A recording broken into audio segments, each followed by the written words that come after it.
Okay guys, सो हमारे पास as we discussed कि हम पेपर टू को देखेंगे और पेपर टू को क्रैक डाउन करेंगे कि किस तरीके से पेपर टू आता है।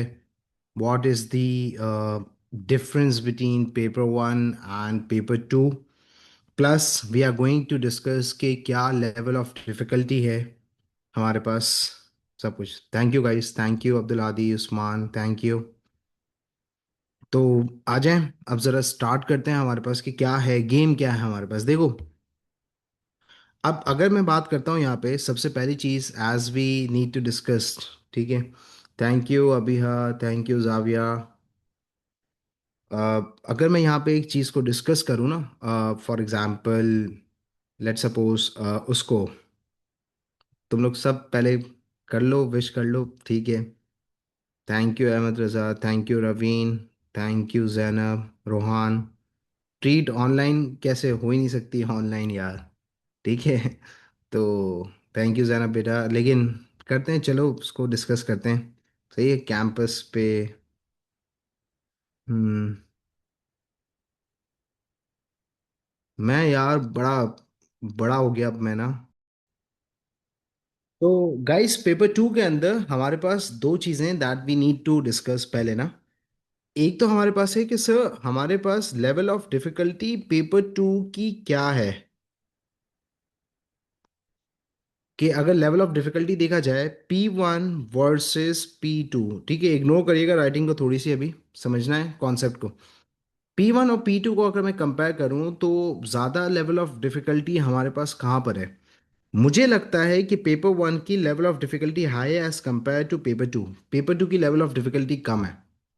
So why is that so, ये मेरी एनालिसिस है, ओपिनियन आपका भी मैटर करता है। ठीक है। And you may disagree with this, लेकिन मुझे इस तरीके से लगता है कि पेपर वन के अंदर जो सेक्शन बी है ना, इट्स बिट टेक्निकल। क्यों? क्योंकि उस पेपर वन के जो हमारे पास सेक्शन बी है उसके अंदर the examiner mentions the industry only. Usually 8 marker के अंदर तो नहीं होता, 8 मार्कर के अंदर तो दो पॉइंट्स को आपको एनालाइज करना होता है, ठीक है, वो क्वाइट सिंपल होता है। लेकिन when it comes to the 12 marker ना, तो 12 मार्कर के अंदर हमारे पास वहाँ पे एग्जामिनर सिर्फ मेंशन करता है, क्या चीज़ मेंशन कर रहा होता है, वो सिर्फ मेंशन करता है आपके पास वो क्या कहते हैं, इंडस्ट्री, बिजनेस। बिजनेस मेंशन कर रहा होता है। बिजनेस क्या मेंशन करता है वो मेंशन करता है कि यार हमारे पास जो है ना वो है, क्या बोलते हैं, अल्लाह भला करे, एयरलाइन है, कार मैन्युफैक्चरिंग बिजनेस है, और यू कैन से हमारे पास कोई पर्टिकुलर टॉय मैन्युफैक्चर, मतलब द बिजनेस और the industry will be mentioned only.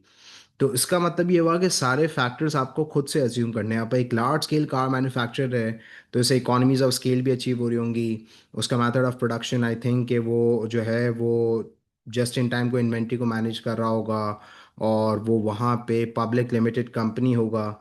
तो you have to consider the factors by yourself in 12 marker question in paper one section B. तो it it becomes difficult for the students ना, कि इतना सोचना है, सब कुछ करना है, तो automatically it becomes difficult for the students. किसके अंदर? हमारे पास पेपर वन सेक्शन बी में।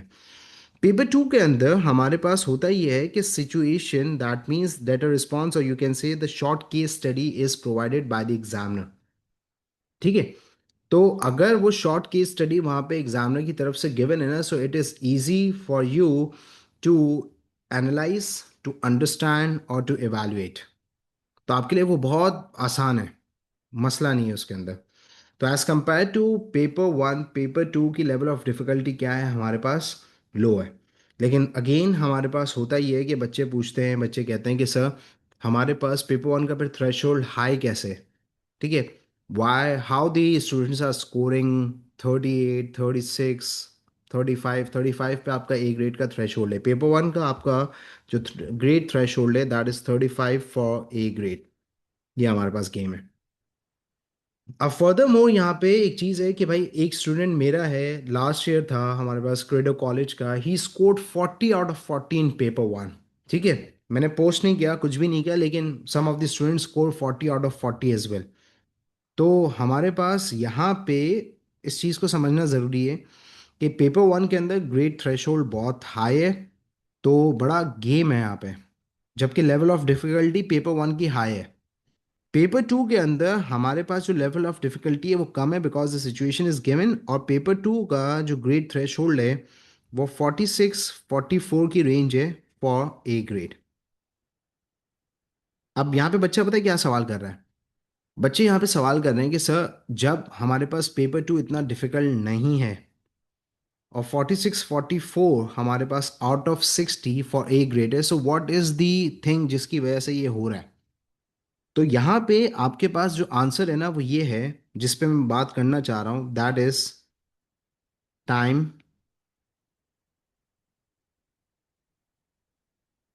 मैनेजमेंट। तो पेपर टू के अंदर आपके पास जो टाइम मैनेजमेंट है ना वो इशू है। अब आ जाओ जरा लॉजिकल एक अंडरस्टैंडिंग डेवलप करते हैं कि how this is a particular issue. Time management को जरा देखते हैं। अब देखो टाइम मैनेजमेंट का गेम क्या है हमारे पास। आपके पास पेपर वन के अंदर क्या है? पेपर वन के अंदर सेक्शन बी है आपके पास, जिसके अंदर एक 8 मार्कर एक 12 मार्कर क्वेश्चन करना है, अलॉन्ग विद द सेक्शन है शॉर्ट क्वेश्चंस 2, 3 और 5 मार्क के। और आपके पास टाइम ड्यूरेशन कितना है? 75 मिनट्स है। तो अगर आपकी प्रैक्टिस बहुत अच्छी है तो आप 20 to 25 मिनट्स के अंदर सेक्शन एक कंप्लीट कर लेंगे, और फिर जो रिमेनिंग आपके पास यहाँ पे 50 मिनट्स बचेंगे या आपके पास 45 मिनट्स बचेंगे, उसके अंदर आपको एक 8 मार्कर एक 12 मार्कर क्वेश्चन करना है। अब यहाँ पे आप जरा पेपर टू की टाइम मैनेजमेंट को देखें।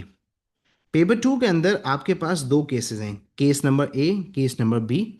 दो केसेस हैं, और आपके पास जो टोटल टाइम ड्यूरेशन है वो है 90 मिनट्स। और 90 मिनट्स के अंदर एक केस को सॉल्व करने के लिए आपके पास 45 मिनट्स हैं, so you have 45 minutes for each particular case. तो लॉजिकली टाइम मैनेजमेंट इशू कैसे हो गया कि अब यहाँ पे जब आप देखेंगे एक केस को, जैसे फॉर एग्जांपल ये केस है एफ फ्रैंक्स फ्रूट। अब ये पूरा केस है जो कि आपको रीड आउट करना है, नंबर वन। इसके बाद इसके शॉर्ट क्वेश्चंस भी हैं, इसकी कैलकुलेशन भी आपको करनी है।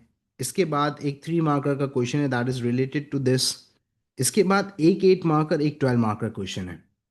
और इसी तरीके से फिर आपके पास केस नंबर टू भी है जिसके अंदर आपको पूरी ये सब कुछ सेम चीज़ें रिपीट हो रही हैं। तो लॉजिकली आपके पास पेपर टू के अंदर time management is going to be an issue. क्यों?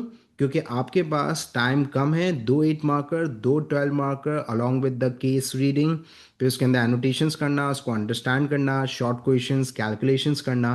तो इट वुड बी डिफिकल्ट। तो इसकी वजह से अक्सर बच्चों का जो पेपर है ना वो रह जाता है।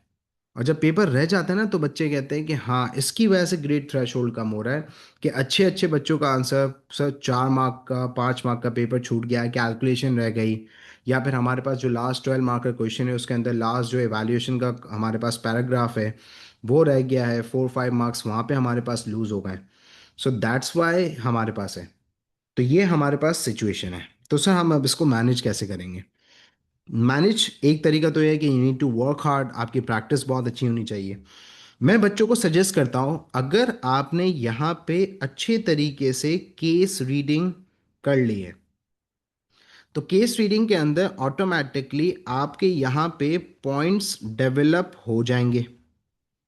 अगर आपने बहुत अच्छे तरीके से रीडिंग कर लिए तो ऑटोमेटिकली आपके पास पॉइंट्स हैं and you know the scenario, you know the whole situation of the business. तो आपके पास एक बेनिफिट तो ये हो गया कि आपके पास सारे केस की सिचुएशन आपके दिमाग के अंदर है।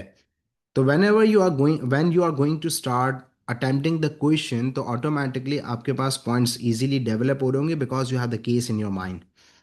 तो केस रीडिंग पे अराउंड आप दोनों केसेस के ऊपर 10 मिनट्स लगाएं। मतलब 10 मिनट्स फॉर ईच नहीं, 5 मिनट के अंदर अच्छे तरीके से केस को आप पढ़ लें अलॉन्ग विद द एनोटेशन, सारे पॉइंट्स भी आप हाईलाइट कर लें, इजीली आपके लिए पास हो जाएगा। तो ये चीज़ बहुत इंपॉर्टेंट है आपके लिए कि जो केस रीडिंग है उसको बहुत अच्छे तरीके से करना है बिकॉज एप्लीकेशन यहाँ पर अब यहाँ पर केस के ऊपर है। इस चीज़ को यहाँ पे समझ लेना, पेपर वन के अंदर आप खुद से पॉइंट्स और एग्जाम्पल्स क्रिएट कर रहे होते थे, लेकिन यहाँ पे जितने भी क्वेश्चंस होंगे आपके पास वो सारे के सारे केस से रिलेट होंगे and this is how you are going to get the marks for the developed application. Because whatever the points you are actually going to write और you are going to develop, that should be according to the case. यहाँ तक साथ हो हमारे पास? Case reading हमारे पास।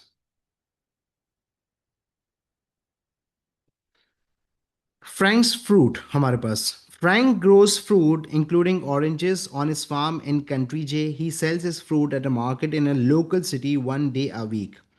Frank is a sole trader and operates in the primary and tertiary sector. अब देखो हमारे पास यहाँ पे ये प्राइमरी और हमारे पास ये सेलिंग, ये यहाँ पे उसने मेंशन कर दिया। अगर वो मेंशन नहीं भी करता तो हमें समझ में आ रहा है कि when you are involve in the farming, so farming belongs to the primary activity, और हमारे पास सेलिंग दैट मीन्स टर्शरी हमारे पास। Frank is a sole trader, ये हमारे पास इसकी क्या है, लीगल स्ट्रक्चर है कि सोल ट्रेडर है। हमारे पास सिंगल ओनर बिजनेस है। सिंगल ओनर बिजनेस का मतलब हमारे पास ये हुआ, सारा प्रॉफिट मेरा, सारा लॉस भी मेरा, सोल डिसीजन मेकर हूँ, no one is going to interfere, I am my own boss. लेकिन अदर साइड फाइनेंशियल कैपिटल कम होगा, अनइनकॉर्पोरेटेड बिजनेस होगा, अनलिमिटेड लाइबिलिटी होगी। He set up FF using all of his redundancy money from a previous job with a large company. अब ये जो है redundancy money, ये क्या होता है कि when the business makes you redundant, तो हमारे पास वो एक redundancy पे करता है to the employees। अब it depends कि आपकी क्या कौन सी कंट्री है और एक कैलकुलेट की जाती है, लेकिन for you to know कि redundancy pay is when the organization makes you redundant, number one। Number two, redundancy pay starts after the 2 years of job। For example अगर मैं 2 years of employment, कि अगर मैं किसी बिजनेस में काम कर रहा हूँ and I am working for from last 8 years, तो मुझे जो redundancy पे मिलेगी वो कब की मिलेगी, हमारे पास 6 उससे मिलेगी, 6 years की मिलेगी, ठीक है। Frank's business objective is to increase profit by 10% by the end of 2026. He also has a target profitability of 25% by the same date. He uses the data from break even analysis to make business decisions. Shows forecast data for the sale of oranges in 2025 हमारे पास। अब देखो, friends business objective is to increase profit by 10%। ये objective यहाँ पे mention है bye the end of 2026। अब यहाँ पे मुझे एक बात बताओ, ये 10% का मतलब ऑब्जेक्टिव मेजरेबल है? यस, मेजरेबल है। अगर वो कहता है मुझे प्रॉफिट बढ़ाना है, तो उसके अंदर कोई क्लैरिटी नहीं है कि कितने परसेंट से प्रॉफिटेबिलिटी बढ़ानी है, 5%, 6%, 2%, 10%। लेकिन यहाँ पे मेंशन है that the profit must be increase by 10% as a target by the end of 2026। इसका मतलब क्या है, दैट दी हमारे पास जो ऑब्जेक्टिव है वो टाइम स्पेसिफिक भी है कि 2026 तक। He also has a target profitability of 25% by the same date हमारे पास। मतलब एक ऑब्जेक्टिव शायद अचीव नहीं हुआ 25% वाला तभी। अब ये टेबल यहाँ पे गिवन है, forecast data for FF July 2025, sales 5650, total allocated fixed cost 1350, total variable cost 2825, selling price per ounce 0.80. Frank has two main competitors, a national supermarket with stores locally, a shop in the local city selling fruit हमारे पास। ये दो businesses जो हैं वो इस particular Frank के business के competitor हैं। Frank's business is very successful as the fruit he sells is fresher than products sold by his competitor। क्यों? क्योंकि इसके पास एक यहाँ पे ये यूएसपी है। Why it is a USP? क्योंकि यहाँ पे जो फ्रैंक है वो खुद यहाँ पे फार्मिंग के अंदर इन्वॉल्व है। तो जब फ्रैंक खुद फार्मिंग के अंदर इन्वॉल्व है, so it's a benefit. His fruit is sold only a few hours after it is picked. However, the fruit sold by Frank's competitor is grown hundreds of kilometers away. Customers also enjoy the range of fruit sold by Frank's as it varies throughout the year.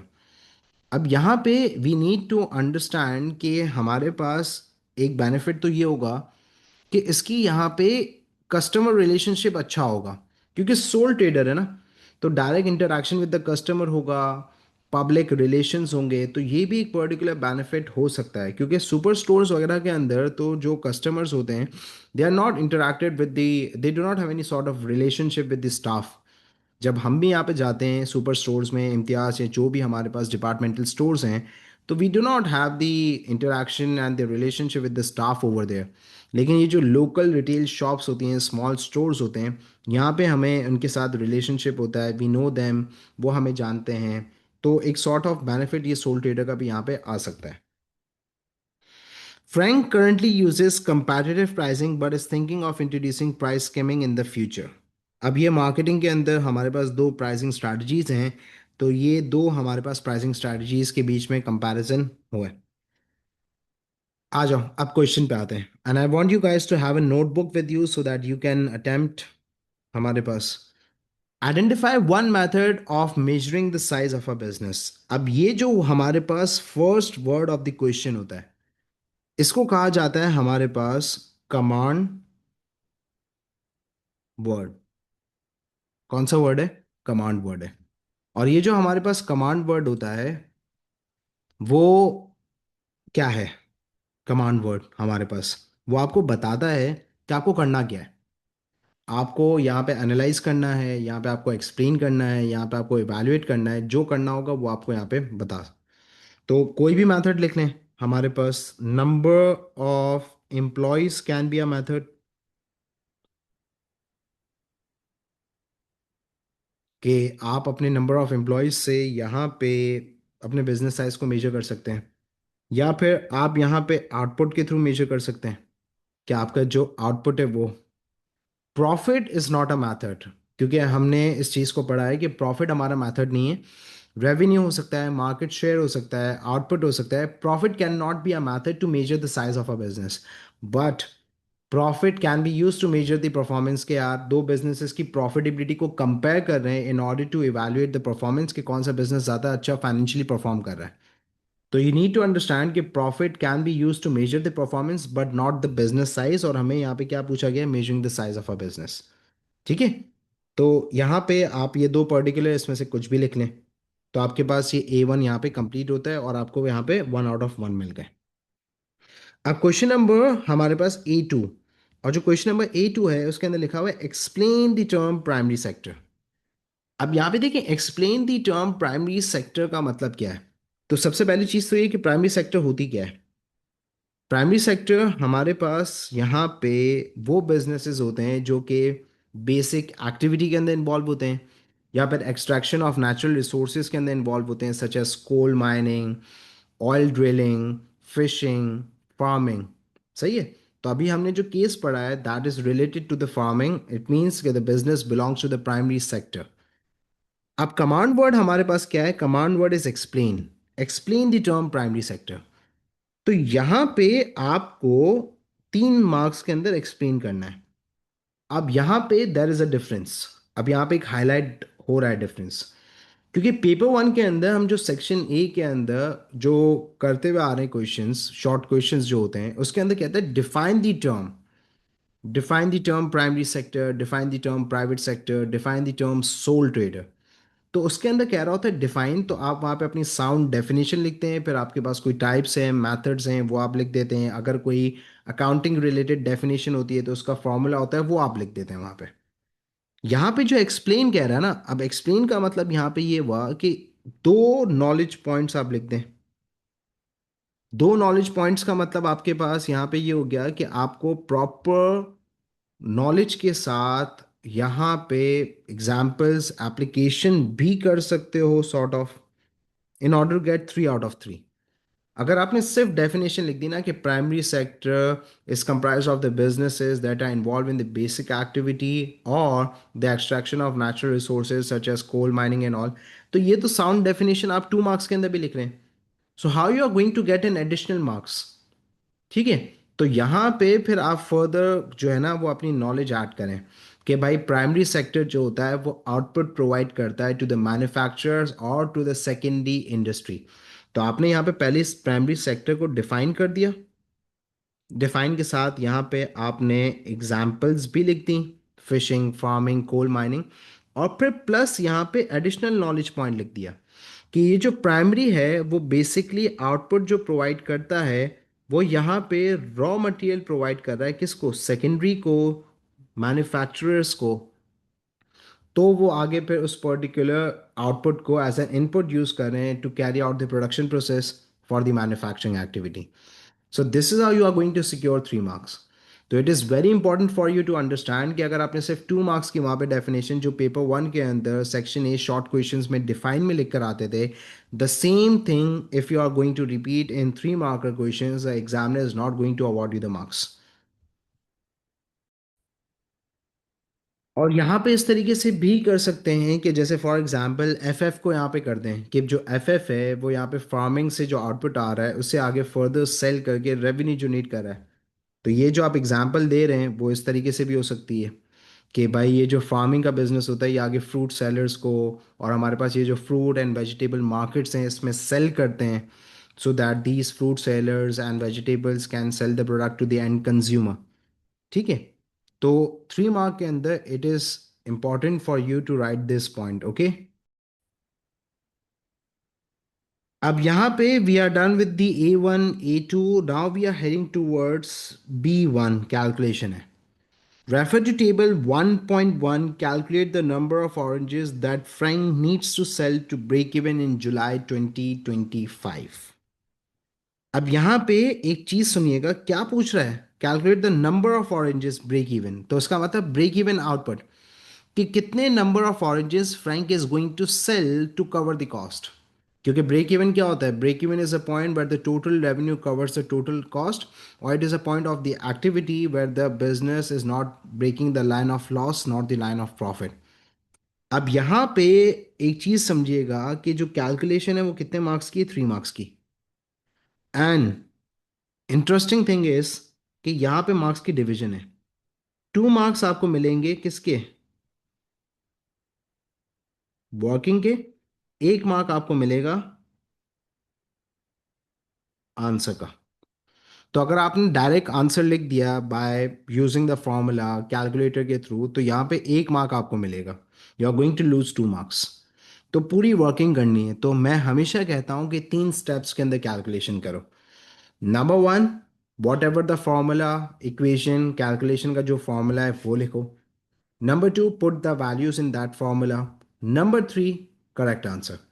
तो अगर मुझे यहाँ पे calculation करनी है तो सबसे पहले स्टेप के अंदर तो मैं यहाँ पे ब्रेक इवन आउटपुट का फॉर्मूला लिखूंगा। ब्रेक इवन आउटपुट का फॉर्मूला क्या है हमारे पास, total fixed cost upon contribution per unit. ये आपके पास आ गया फर्स्ट स्टेप, आपने फॉर्मूला लिख दिया। अब यहाँ पे इंफॉर्मेशन हमारे पास गिवन है, इस टेबल को यूज करना है फॉर दी वैल्यूज। तो अब यहाँ पे सेल्स नंबर ऑफ ऑरेंजेस 5650 है, total fix cost 1350,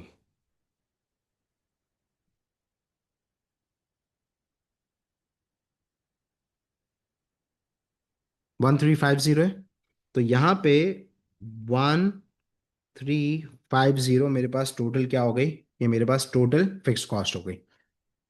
contribution per unit का फॉर्मूला क्या है, selling price minus variable cost per unit. अब सेलिंग प्राइस यहाँ पे गिवन है, यस 0.80 है, ये सेलिंग प्राइस है, तो सेलिंग प्राइस मैंने यहाँ पे लिख दी 0.80। लेकिन क्या variable cost per unit given है, नो, टोटल गिवन है कि भाई ये जो नंबर ऑफ ऑरेंजेस हमने सेल करें 5650, इसकी टोटल वेरिएबल कॉस्ट 2825 है। तो अब सिंपल करना क्या होगा, हमें इसे कन्वर्ट करना है इनटू पर यूनिट। तो आपके पास आसान तरीका क्या है कि यहाँ पे ये जो 2825 की वेरिएबल कॉस्ट है टोटल जो 5650 ऑरेंजेस पे लगी है उसे यहाँ पे डिवाइड कर दें विद द ऑरेंजेस। तो 2825 डिवाइडेड बाय 5650, तो आपके पास वेरिएबल कॉस्ट पर यूनिट आ रही है पर ऑरेंज हमारे पास 0.5। तो यहाँ पे आपने 0.50 लिख दी। ये आपके पास सेकंड स्टेप हो गया कंप्लीट। अब थर्ड स्टेप के अंदर आप इसे सिंप्लीफाई कर दें कि आपके पास 1350 minus 0.30, sorry divided by 1350 divided by 0.30, तो 4500 ऑरेंजेस फ्रैंक को सेल करने होंगे to break even in the month of July 2025। ये आपके पास करेक्ट आंसर आ गया। आगे बढ़ते हैं. So we are done with the B1 as well. Now we are heading towards B2. Explain one limitation for Frank of using break-even analysis. हमारे पास one limitation for Frank of using break-even analysis. अब जा जाए जरा समझते हैं हमारे पास कि limitation है क्या. अब देखो हमारे पास ये जो 3 मार्क्स हैं इसके अंदर 1 मार्क नॉलेज का है, 2 मार्क्स आपके पास एप्लीकेशन का है. ठीक है. तो 1 मार्क नॉलेज का है, 2 मार्क्स आपके पास एप्लीकेशन के, तो मतलब आप लिमिटेशन जो लिखेंगे वो आपकी नॉलेज है. How it is a limitation for Frank of using the break even analysis, ये आपके पास एप्लीकेशन है. तो यहाँ पे एग्जामिनर आपको बेसिकली डेवलप्ड नॉलेज और डेवलप्ड एप्लीकेशन के मार्क्स दे रहा है कि लिमिटेशन तो आपके पास बहुत सारी है, 3 4 लिमिटेशन आप लिख देंगे, लेकिन अगर आपने खाली लिमिटेशन लिखी है और आपने उसको रिलेट नहीं किया with the Frank's business and with the Frank कि how it is a limitation to Frank of using the break even analysis, तो आपको यहाँ पे मार्क्स नहीं मिलेंगे. तो आप मुझे बताएं कि क्या हो सकती है लिमिटेशन. एक तो लिमिटेशन ये होती है कि break even assumes that all the number of units that you are going to produce वो उस टाइम पीरियड के अंदर सेल हो जाएंगे and there will be no unsold inventory. हम ये अज्यूम कर रहे होते हैं. तो यहाँ पे ये हो सकता है कि फ्रैंक जो अज्यूम कर रहा है कि इतने नंबर ऑफ ऑरेंजेस हमें यहाँ पे मिलेंगे, वो सारे के सारे सही होंगे, उसके अंदर ख़राब नहीं होगा कोई, और सारे के सारे जो ऑरेंजेस हैं वो जुलाई के मंथ के अंदर फ़ौरन से बिक जाएंगे.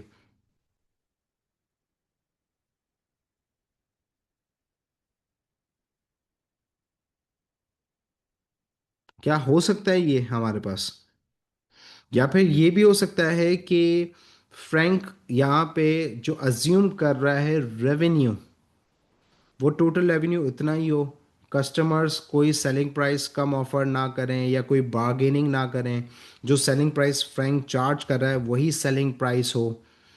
तो उसकी वजह से जो रेवेन्यू वो कैलकुलेट कर रहा है वो एग्जैक्ट उतना ही रेवेन्यू.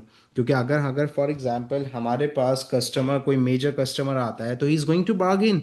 जैसे हमें इकोनॉमीज ऑफ स्केल अचीव होती हैं अगर हम किसी पर्टिकुलर सप्लायर के पास जाते हैं और मेजर कस्टमर उसके बन जाते हैं, तो वो हमें डिस्काउंट ऑफर करता है. फिर थर्ड ये भी हो सकता है हमारे पास कि फ्रैंक इज एज्यूमिंग कि ये जो वेरिएबल कॉस्ट है ये सेम रहे, वेरिएबल कॉस्ट चेंज ना हो, क्योंकि वेरिएबल कॉस्ट तो चेंज होती रहती है हमारे पास. तो अगर वेरिएबल कॉस्ट चेंज हो गई तो उसकी पूरी जो ब्रेक इवन की कैलकुलेशन होगी वो अफेक्ट हो जाएगी, क्योंकि अगर वेरिएबल कॉस्ट चेंज हो गई तो आपकी टोटल कॉस्ट चेंज हो जाएगी, और अगर टोटल कॉस्ट चेंज हो गई तो आपका ब्रेक इवन आउटपुट चेंज हो जाएगा. तो ये क्या है हमारे पास नंबर ऑफ लिमिटेशंस हैं जो कि फ्रैंक की जो calculation of the target output है या फिर ब्रेक इवन के रिलेटेड से जो वो प्रॉफिट एंड लॉस कैलकुलेट कर रहा है वो अफेक्ट हो जाएगा. आ जाए हमारे पास नॉलेज की बात करते हैं.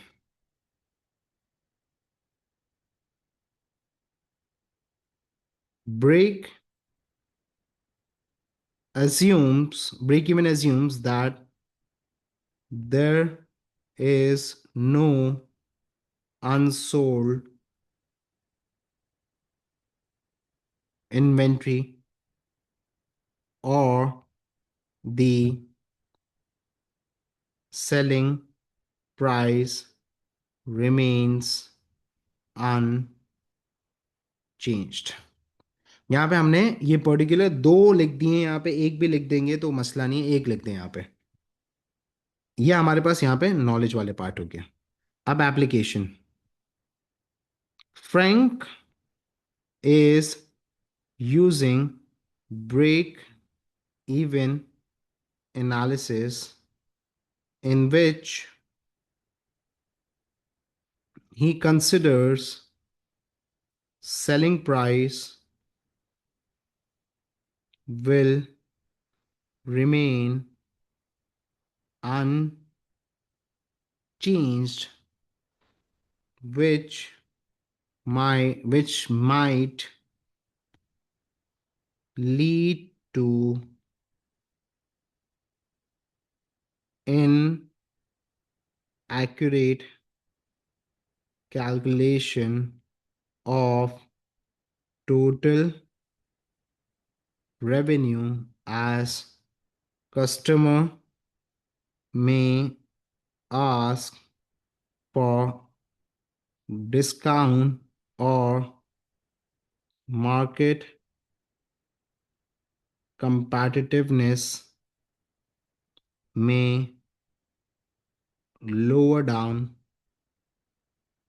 the prices, which will affect the frank's break even output and total revenue.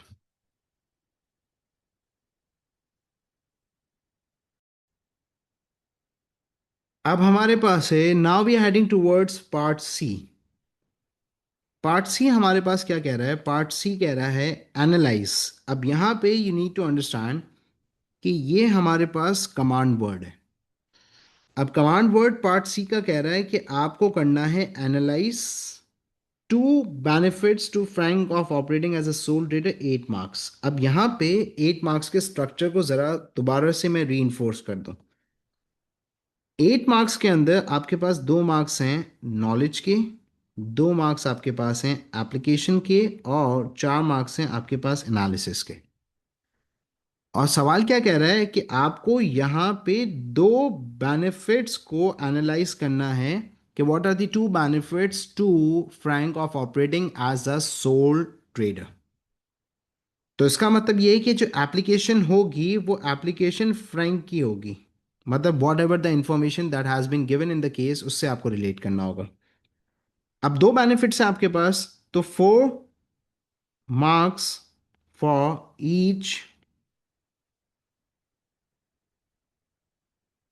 Benefit.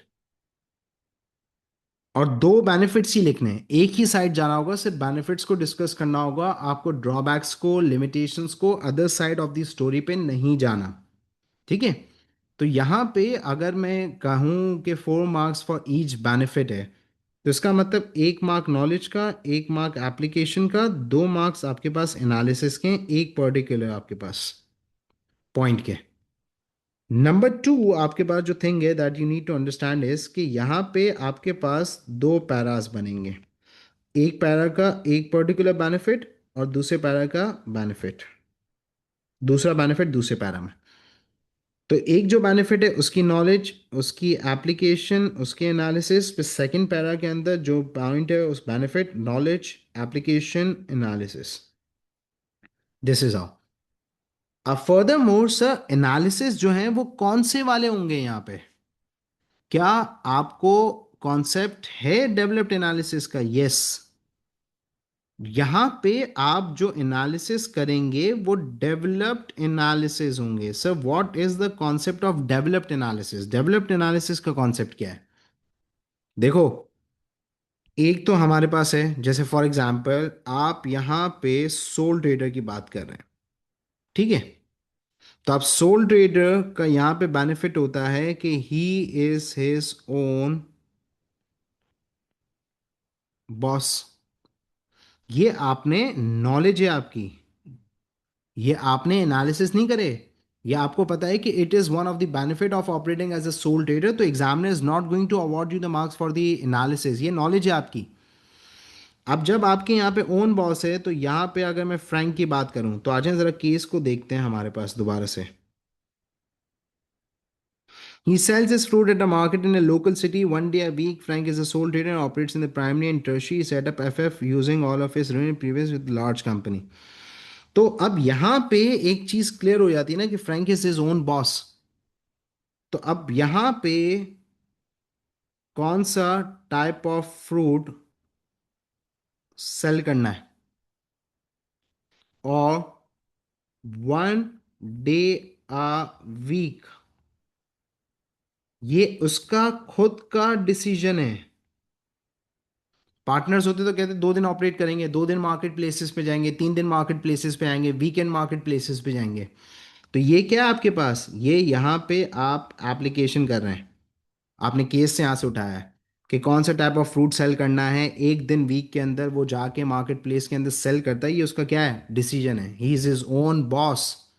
तो this is how you are going to do an application, कि ये आपके पास एप्लीकेशन है जिसकी वजह से यहां पे नो